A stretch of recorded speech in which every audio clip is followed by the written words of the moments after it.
تو صاحب انڈین سیاسی ذہنیت کو آپ سے بہتر کون جانتا ہے؟ جس طریقے سے ایک زبردست انڈین میڈیا ایک کمپین کر رہا ہے، ایک جنگ کے حوالے سے پاکستان کے خلاف ایک مہم چلا رہا ہے. اب تو حالت یہ ہے کہ نریندر مودی صاحب نے اب فوجیوں سے کم انڈین ایکٹروں سے یا سوشل میڈیا ایکٹیوسٹ سے گفتگو کرنا شروع کر دی ہے کوئی نیریٹو بیان کرنے کے لیے. کل شاہ رخ وغیرہ اور یہ سلمان خان ان تمام کے ساتھ وہ موجود تھے.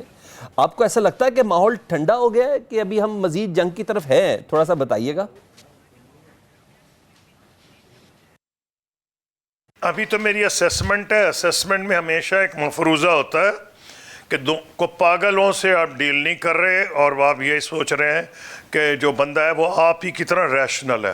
تو میرے اب مفروضہ یہ ہے کہ ایکٹرز جو بھی ہندوستان میں کہہ رہے ہوں، مودی صاحب یا ان کے اینکرز، اسیسمنٹ میری یہ ہے کہ جو فیصلہ ساز قوتیں ہیں بشمول وزیر اعظم ہندوستان نریندر مودی اور جو فوجی قیادت ہے وہ ریشنل ایکٹرز ہیں. آپ بات سمجھے میری؟ بالکل. اب اس مفروضے پہ میں بات کروں گا.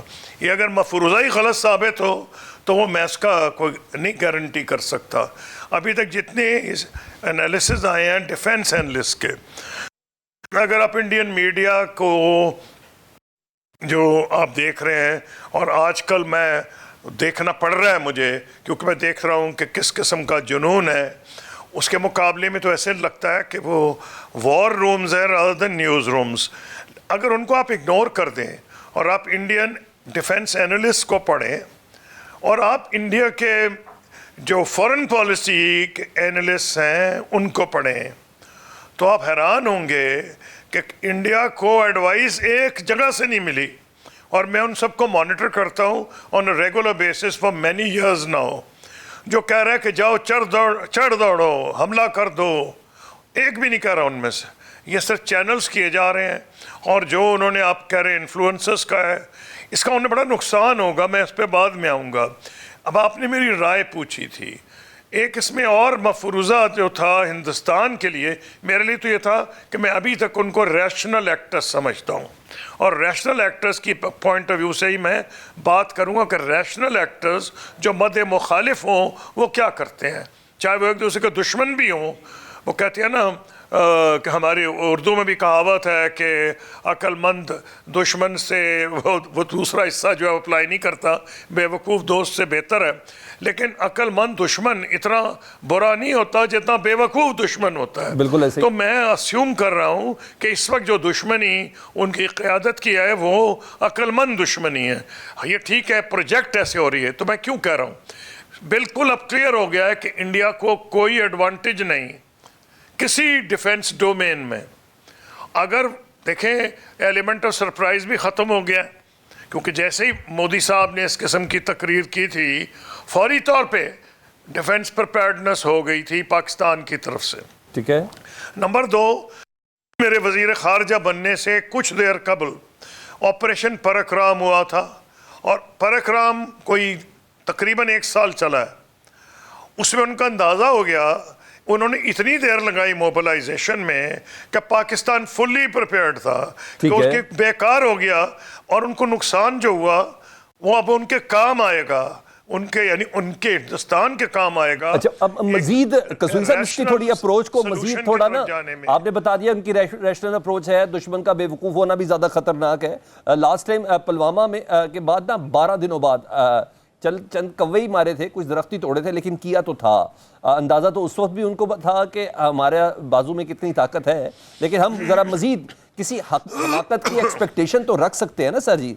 کچھ نہ کچھ تو کرنا ہے، فیس سیونگ تو لینی ہے نا. اس نے اب اتنا کو آگے ایکسیلیٹ کر دیا اس ساری صورتحال کو. میں نے یہ نہیں کہا کہ وہ نہیں میں مجھے اگر آپ نہ بھی پوچھتے تو میں ادھر آ جاتا. یہ تو obvious سی بات ہے، جب آپ قوم کو اتنا جنونی بنا دیں گے تو یہی نقصان ہوتا ہے جو میں آپ کو کہنے لگا تھا.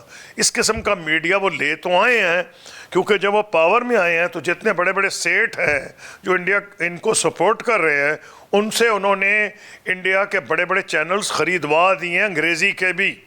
یہ وہ چینلز ہیں اور وہ اینکرز جن سے میں ڈیل کیا کرتا تھا انڈیا کے کریڈیبل اینالسٹ تھے، اور کریڈیبل ان کے کئی ہوتے تھے یہ جو نیٹ ورکس مثلا NDTV نیٹورک اس زمانے میں ایک کریڈیبل نیٹورک تھا, انڈیا ٹوڈے کریڈیبل نیٹورک تھا, CNN IBN جو 18 کہلواتا ہے کریڈیبل نیٹورک تھا. اب میں دیکھتا ہوں تو بلیو ہی نہیں کرتا کہ یہ وہی نیٹورکس ہے. سب کو فارغ کر دیا, سب جرنلسٹ کو فارغ کر دیا, سب اینالسٹ کو نکال دیا گیا.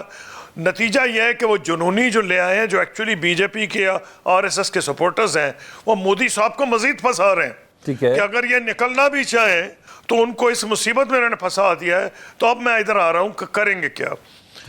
جو بھی کریں گے ان کا ہوگا انہیں نقصان, لیکن ان کو ایک فائدہ ہے, اور یہ ایک اچھی بات ہے امن کے لیے اور پاکستان کے لیے بھی. وہ اتنا جھوٹ بولیں گے ان کے چینلز کہ وہ کہہ دیں گے ہم جیت گئے.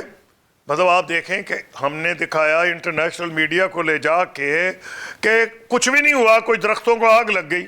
ٹھیک ہے, انہوں نے کہا جی ہم نے بلڈنگ تباہ کر دی, 400 دہشت گرد آتنکوادی مار دیے, ساری کہانی. اور وہ جناب وہ مان گئے, جی ٹھیک ہے کمال ہو گیا. ان کا پائلٹ ہم نے گرایا, اس کو چائے پلائی, چھوڑا. انہوں نے ایسا میڈیا تھا, بجائے یہ کہ دنیا میں تو ہو رہا تھا کہ ہندوستان کو مار پڑی ہے, ان کی ڈیفیشنسیز ایئر کی کلیئر ہو گئیں. اور میں نے اس وقت انڈین جو اسٹریٹجک اینالسٹ یا فورن پالیسی اینالسٹ ہیں شیکھر گپتا اور ہندوستان کی ایک فورن سیکرٹری اس وقت مانیٹر کیا تھا. وہ کہہ رہی تھیں کہ وقت آ گئے کہ پاکستان کے ساتھ منموہن سنگھ کی پالیسی میں واپس جایا جائے, یہ پالیسی نہیں چل سکتی. انہوں نے اس وقت کہا تھا کہ ہندوستان اور پاکستان کے ساتھ, چائنا اور پاکستان کے ساتھ با یک وقت انڈیا دشمنی افورڈ نہیں کر سکتا. اب لیکن سبق تو نہیں سیکھا, کیونکہ جب آپ جوش میں آئے ہیں اور آپ اپنی عقل سے دماغ سے نہ سوچیں, دل سے سوچیں, اور آپ کی پروان چڑھی ہو ایز RSS پرچارک, جو کہ مودی صاحب بھی تھے لیکن RSS پرچارک تو ایک اور تھے جن سے میں نے ڈیل کیا ہے, وہ تو بالکل مختلف تھے. وہ تھے وزیر اعظم جو تھے واجپئی صاحب تھے, وہ ایک مدبر شخصیت تھے, ایک میں ان کو یہاں تک کہوں گا کہ اسٹیٹسمن تھے. اس کے بعد منموہن سنگھ صاحب آئے, وہ بھی ایک اسٹیٹسمن تھے. اب ہوا یہ ہے کہ انہوں نے جو قبضہ کرا دیا چینلز پہ اور میڈیا, سوائے ایک دو بھی میں نے سنا بہادر جرنلسٹ رہ گئے انڈیا میں, ہندی کے کچھ چینلز ہیں ایک دو, ان کو بیچارے خطرے میں رہتے ہر وقت. تو اب یہ کچھ کریں گے, ہاں اگر ان کو کچھ بھی نہ حاصل ہوا تو ان کا جو پاکٹ میڈیا یا گودی میڈیا ہے وہ کہے گا کمال کی وکٹری. ابھی نندن کو چھوڑنا بھی جو ہے وہ کہیں گے ہماری وکٹری ہے. ہاں دیکھیں جہاز بھی لیا ابھی نندن کا, اچھی خاصی توازو بھی کی گئی, اس کے بعد اس کو ویر چکر بھی مل گیا ادھر جا کے. یہ بھی بڑا کمال ہے نا, میڈیا گیم تو پھر اسے ہی کہیں گے نا.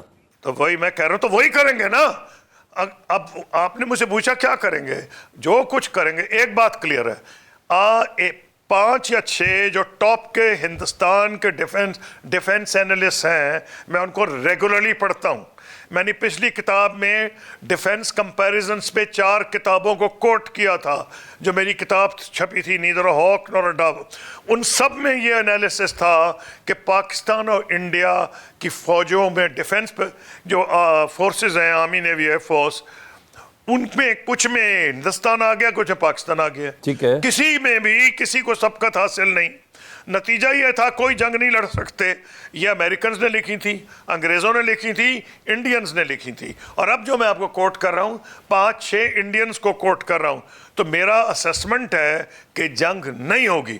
ٹھیک ہے, اگر جب تک کہ کوئی بالکل عقل سے آری نہ ہو جائے, اب میرا اسمپشن ہے کہ نہیں ہوگا. کیونکہ میں تو یہی سمجھتا ہوں کہ لوگ اتنے عہدوں میں چڑھے جائیں, ٹھیک ہے ان کی خود غرضی یہ تو لے جاتی ہے کہ وہ قوم کو دھوکہ دیں, قوم سے جھوٹ بولیں, لیکن وہ یہ نہیں ان کو اس سٹیج پہ لے جاتی کہ اپنی قوم کو غرق کرا لیں. اچھا قصوری صاحب, میں اس سے پہلے کہ میں نے دو کوئی کوئسچنز آپ سے اور کرنے ہیں سر, لیکن مجھے پاکستان کو سبقت ہوگی اگر وہ 2-4 دن کی چیز کرتے ہیں, اب پاکستان کو سبقت ہو جائے گی, ان کو کوئی فائدہ نہیں ہوگا. ٹھیک ہے, اس سے میرا نہیں خیال ہے کہ